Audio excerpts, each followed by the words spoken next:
You have to be careful if you are a vegan as you look into the climbing world. Yeah.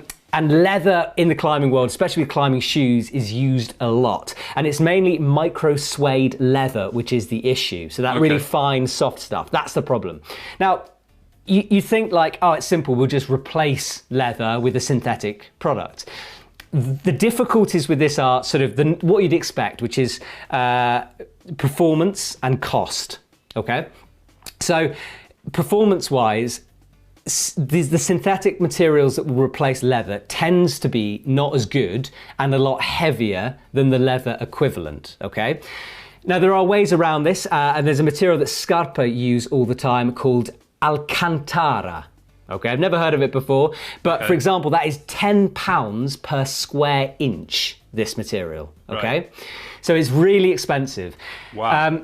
But the biggest issue apparently for climbing shoe brands, or has been, is the glue that they use to stick everything together with, because glue is often an animal product, and it's very difficult to find the correct stickiness of glue for a vegan-based glue. That is a big issue, more so than the synthetic thing. So it is being sorted out, but I think with anything, if you think about sort of a Tesla, for example, like, or any electric car, it's sort of like you own an electric car and it feels like you have to tell people that you own an electric car because it's a bit of an oddity, you know? Yeah, yeah. And I think it's the same with climbing shoes. You have to, climbing brands are being like, that is our vegan shoe, because it does cost quite a lot to do it, and it's sort of like, it's almost like a marketing point at the moment.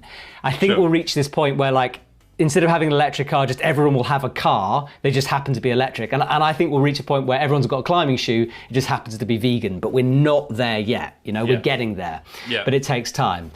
So yeah, the issue is replacing it, and toe patches is the main sticking point here, because the toe patch uses leather often. It requires a special sort of properties that leather does, and it's again expensive and heavy to replace that. So a lot of shoes are like 90% vegan apart from that little toe patch section. Okay, so model wise, I've kind of picked out 3 vegan shoes that I think you should look at.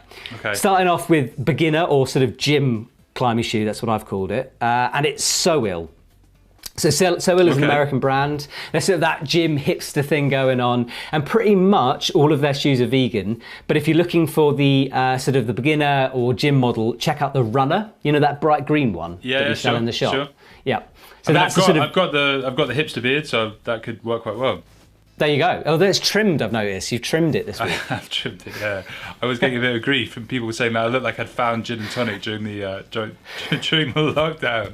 Yeah. Which is, little do they know it's just straight whiskey, but they'll find out. Exactly. So that's the beginner shoe. If you can just step it up a bit, and I didn't know this, the Anastasi Pro. Do you remember that shoe that I don't think is a bouldering shoe, but it's sort of done as a bouldering shoe? Okay, I've got that. Yeah, vegan. I didn't realise it was vegan.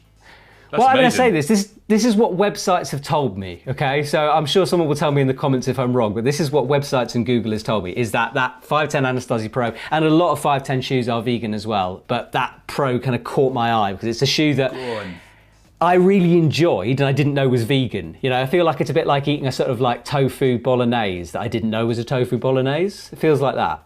Yeah, because tofu can sometimes be quite good. Sometimes, yeah, by accident, yeah. And then you're like, you feel good about yourself, and you feel like non-guilty because you've eaten something. That's what I feel about the Anastasi Pro. Okay. And then, this is so weird. And then finally, if you want to step it up, Tenaya Mastia. You know that new blue Tenaya shoe? Yes, absolutely. Yeah. Vegan. Didn't know that. And it's high performance. So yeah, there are definite options for everyone. There's a lot of vegan shoes on the market. You have to be careful with exactly which one. But there's weird stuff like, for example, La Sportiva, from my research, only have one full vegan shoe.